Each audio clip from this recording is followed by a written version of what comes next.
দেখে বিশাল এক দৈত্যদানব একটা মুগুর নিয়ে এসে আমারে বলছে, এই মুসলমান, যদি বাঁচতে চাস রুটি খা। আমি বললাম, না, আমি আমানতের খেয়ারত করি না। আর খাওয়া যে কি করে লাগে অন্য জাতি না জানলেও মুসলমান ভালো করে জানে। দাদা একটা গল্প বলতেন, এক মুসলমান, এক খ্রিস্টান আর এক ইহুদি তিনজন মিলে গল্প করছে। হঠাৎ বলছে, ভাই খোদা লেগে গেছে, এক কাজ করি, দোকান থেকে কিছু রুটি নিয়ে আসি। রুটি নিয়েছে তিনজন। দোকানদার বলছে, আরো একটা আছে, এটা ফ্রি দিয়ে দিলাম, জান। তিনজন তিনটা খেয়ে বলছে, একটা রেখে দিয়ে লাভ কি, যেন ছিঁড়ি খেয়ে ফেলি। বলছে, না, এখন তো খেলাম, গাছের নিচে এখন আমরা ঘুমাবো। যে স্বপ্ন দেখবে আশ্চর্য, সে ওই রুটি খাবে। মুসলমান বলছে, কোনো অসুবিধা নেই, ঘুমাও।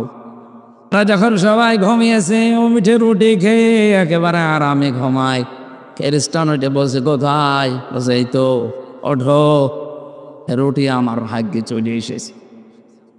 দেখলাম আমার নবী হযরত ঈসা আলাইহিস সালাম প্রথম আসমানে আমারে নিয়ে গেল, আমার সাথে কোলাকুলি করে বলছে, উম্মত, তোর ওপর আমি খুশি, ওই যে রুটি আছে, তুই খা।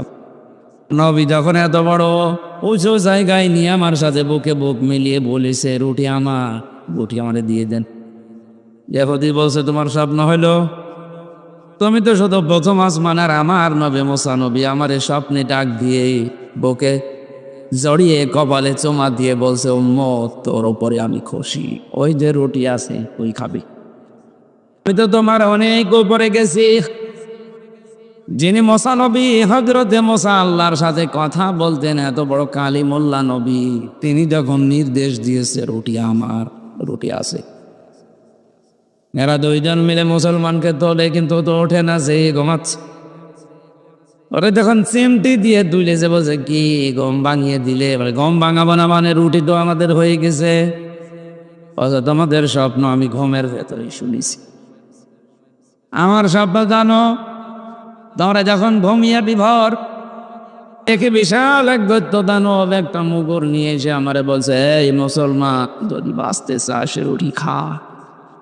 আমি বললাম, না, আমি আমানতের খেয়ারত করি না। মুসলমান আমানতের খেয়ানত করতে পারে?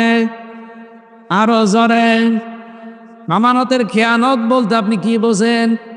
এখানে যারা আছে 100 জনের 99 জন অনেকেই বলবে আমানতের খেয়ানত মানে টাকা দিয়েছি 10,000, ওইটা ফেরত দেয় না, এটা আমানতের খেয়ানত।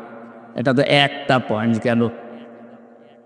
নবীজি বলেন, কিয়ামত ওই পর্যন্ত কায়েম হবে না যখন আমানতের খেয়ানত করা একেবারে ব্যাপক হারে ছড়াবে না। অথচ পৃথিবীতে এখন সব চাইতে বেশি এইটা চলছে।